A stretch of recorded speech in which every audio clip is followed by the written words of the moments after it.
Sir சொல்லுங்க sir. அதாவது அப்ப பார்த்தேன் சார் பஸ்ல. நான் அங்க மீட்டிங் சாரை பார்த்துட்டு தான் வந்துட்டேன் சார். ரமேஷ் வந்து எனக்கு சின்ன மாமனார் சார். ரமேஷுக்கு நான் சின்ன மாமனார். அவங்க அக்காவும் அக்கா வீட்டுக்காரும் 3 பேர் தான் வந்தோம். ஆனா வந்து நாங்க போட்ட எடுக்கல. அந்த பாப்பா பேசல.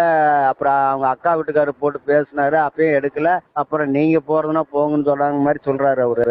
திடீர்னு பேட்டி கொடுத்துருக்கிறதுனால வந்து எனக்கே வந்து ஒன்றும் புரியல. ரெண்டாவது இன்னைக்கு கட்சிக்காரன் எதிர்கட்சிக்காரன் நம்ம இன்னைக்கு திமுக காரன் ஏதாவது கம்ப்ளைண்ட் பண்ணி இது புகார் இது பண்ணியிருக்கான்னு மாதிரி மிரட்டி இது பண்ணி சொல்றாங்க. நாளைக்கு எங்க உயிருக்கு இப்ப பாதுகாப்பாங்கிறது என்ன ஒன்றும் புரிய முடியுது சார். சரி ரைட்டு, அப்படியே அவன் தெரியலன்னு இருக்கட்டுங்க. கிழமை என் செல்லுக்கு தான் பேசுனாங்க சார். இந்த மாதிரி பணம் அனுப்பிச்சிருக்கிறேன் வந்துருக்கான்னு பார்த்துட்டு மறுபடியும் நியூஸ் சேனல்ல இருந்து கூப்பிட்டு பேசுனாங்க. ஒரு சாட்டை அனுப்பிச்சு விடுனாங்க. நான் தான் கூப்பிட்டு பேசினேன். அப்புறமேட்டு தான் இவங்க வந்துருச்சுன்னு சொல்லி அந்த சாட்டை அனுப்பிச்சு விட்டுருக்காங்க. ஆயிடுச்சு. அது நம்ம இன்னைக்கு வந்ததுனால இவங்க கிட்ட சொல்ல நேற்றுக்கு நம்ம விஜய் கட்சிகள் இருந்து வந்து அவங்க திருச்சியில இருந்து மாவட்ட செயலாளர் இன்னொருத்தர் வந்துட்டார் சார். தொட்டியத்தினுடைய செயலாளர் ஒருத்தர் கோபின்னு.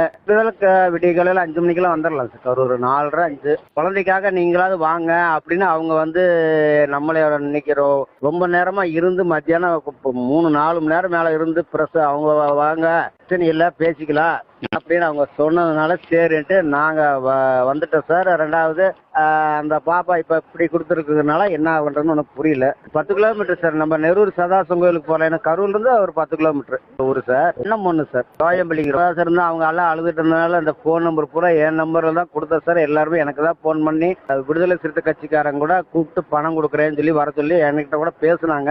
கட்சியில இருந்து பேசுனாங்க சார். இந்த மாதிரி அனுப்பிச்சு விட்டாங்க, நீங்க எங்களுக்கு பார்த்து சொல்லுங்கன்னா 2 தடவை பார்த்து சொல்றேன் சார். அப்புறம் இவங்க கிட்ட பேசிட்டு அப்புறமேட்டுக்கு சொன்னதுக்கு தான் நான் அப்புறம் அவங்களுக்கா கூப்பிட்டு நானா பதில் சொல்லிட்டேன் சார்.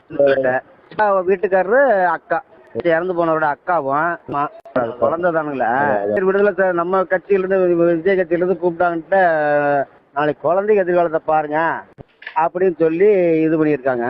நான் தரேன் சார், எனக்கு ஒன்றும் இல்லை சார். அவங்க ரெண்டாவது நீங்க கேட்குற மாதிரி எப்ப நாளும் மிரட்டிட்டு இருக்கானுங்க. இப்போ 1 வாரம் 10 நாளா பக்கம் மிரட்டிட்டு இருக்கானுங்க.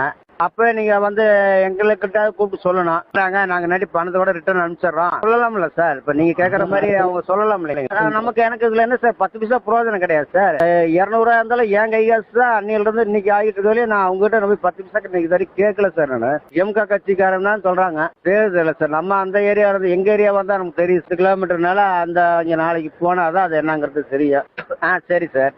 நாளைக்கு இப்ப திமுக கட்சிக்காரன் நம்மளே ஆள் வச்சு அடிச்சானா நாளைக்கு என் குடும்பத்தை பாக்குறேன். எனக்கு இன்னொரு பையன் ஒருத்தர் இருக்கான் சார், கல்யாணம் பண்ற வயசு. என்ன பண்றேன்னு இப்ப எனக்கு எங்க பாப்பாவே போகும்போதே சத்தம் போடுச்சு, நீ எல்லாம் எதுக்கு போறேன்னு சொல்லிச்சு. மருமகனும் சத்தம் போட்டாரு. எங்க மருமகன் பாப்பா கல்யாணம் கொடுத்து எனக்கே பேச்சு 4 வயசு ஆகுது சார். பாப்பா எனக்கு மூத்தவர் தான் அவரு.